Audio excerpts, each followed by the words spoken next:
जाओगे, हर घर से अब जल निकलेगा। इस प्रकार के नारे लगाते हैं, देश तोड़ने की बात करते हैं। मैं उनको चेतावनी देना चाहता हूं, ये भारत का वो युवा इस सोसाइटी पर खड़ा होकर बोल रहा है कि इस प्रकार की भाषा करने वालों की जीभ खींच ली जाएगी और भारत माता के विरोध में, यदि भारत माता के विरोध में हाथ उठा तो उसके हाथ काट दिए जाएंगे। ये भारत का युवा कहता है, ये स्वामी विवेकानंद जी के विचार कहते हैं। इसलिए संभल जाओ, देश को बांटने वाले असामाजिक तत्वों, संभल जाना। इस मंच से मैं कहना चाहता हूं, कृष्णा अकादमी के कार्यक्रम से मैं कहना चाहता हूं कि मेरी भारत माता को यदि छूने की बात क्या मानसिक रूप से भी गलत सोचा तो आपकी गर्दन सर से अलग कर दी जाएगी। ये युवा चाहता है। मित्रों, ये वो भारत है जो भारत माता के लिए सर्वस्व अर्पण करने वाला, यहाँ खड़ा एक एक युवा अपने मातृभूमि के लिए त्याग करने वाला युवा है। मैं ये कहना चाहता हूं देशद्रोहियों से, जो जाति के आधार पर, जो प्रांत के आधार पर युवाओं को बांटने की कोशिश करते हैं। आप देख लीजिए, न जातिवाद न प्रांतवाद, सिर्फ राष्ट्रवाद। यदि हम आज के दिन ये संकल्प करें कि मैं अपने जीवन में जाति पाति से ऊपर उठकर भारत माता के लिए जीऊंगा, भारत माता के लिए मरूंगा और समाज हित का ही काम करूंगा, यह संकल्प आज हमको लेना होगा। स्वामी विवेकानंद जी के विचारों को डॉक्टर हेडगेवार ने, अंतिम बात कहता हूं मैं, समय बहुत कम है, अंतिम बात, डॉक्टर हेडगेवार, छोटा सा बालक, 5वीं कक्षा में पढ़ने वाला, उनको मिठाई दी गई। ये देशभक्ति कहां से पैदा होती है उन गद्दारों को पता नहीं, ये हमारे खून के अंदर है।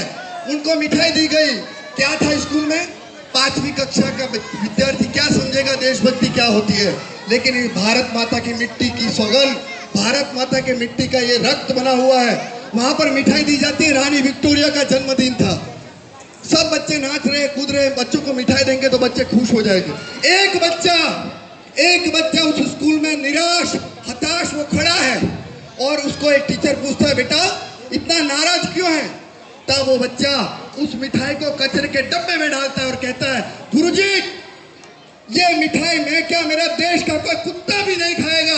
जो अंग्रेज हमारे माँ बहनों की इज्जत का बलात्कार करते हैं, जो अंग्रेज हमारे क्रांतिकारियों को फांसी पे लटका देते हैं, उनकी किसी बहन बेटी को यदि उनके जन्मदिन पर कोई मिठाई बांटी जाती है तो मेरा देश का स्वाभिमान कुत्ता भी मिठाई नहीं खाएगा। ये कहने वाला डॉक्टर केशवराव बलिराव हेडगेवार, जिसने आरएसएस की स्थापना की, आज दुनिया का सबसे बड़ा संगठन। यदि मैं कहूं गर्व से कि मैं स्वयं सेवक हूं तो मुझे गर्व है। अपने बच्चों को आरएसएस की शाखा में भेजिए। ये राजन जी भाई साहब है, यहाँ उधना में काम देखते हैं। आरएसएस की शाखा में भेजिए, वो देशभक्ति का जज्बा, एक शाखा में खेलते खेलते खेलते खेलते एक आदमी अपना जीवन का त्याग कर देता है और इस देश का प्रधानमंत्री बनता है। उसका नाम है नरेंद्र मोदी। ये शाखा का परिणाम है, ये शाखा का परिणाम है। ये क्या समझेंगे वो देशद्रोही जिनको भारत माता से प्रेम नहीं, और जेएनयू में कहते हैं हम देश के टुकड़े करेंगे। टुकड़े करने वाले संभल जाओ, जब तक संघ खड़ा है किसी माइका लाल की ताकत नहीं है भारत माता को हाथ लगा सके। आरएसएस न किंतु भाइयों की है। ये राहुल गांधी नाम का पप्पू ये कहता है, मैं किसी कांग्रेस और बीजेपी की बात नहीं करता हूं कि बहनें स्कर्ट नहीं पहुंचती। मेरे देश के राष्ट्रीय स्वयंसेवक संघ की एक महिला विंग है, वो जो बेटियां दो खड़ी है गणवेश पहन के जिन्होंने डांस किया था, वो उसका गणवेश है और उसका नाम है राष्ट्र सेविका समिति।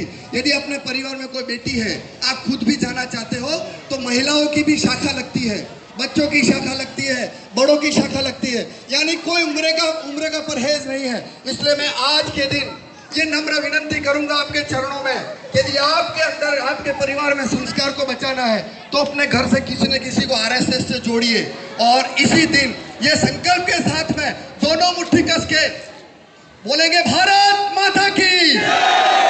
पीछे वाले क्या पाकिस्तान से आए क्या? यदि भारत के है तो दोनों हाथ उठेंगे, नहीं तो वो हाथ कोई काम का नहीं जो भारत माता के लिए नहीं उठता है। भारत माता की, भारत माता की।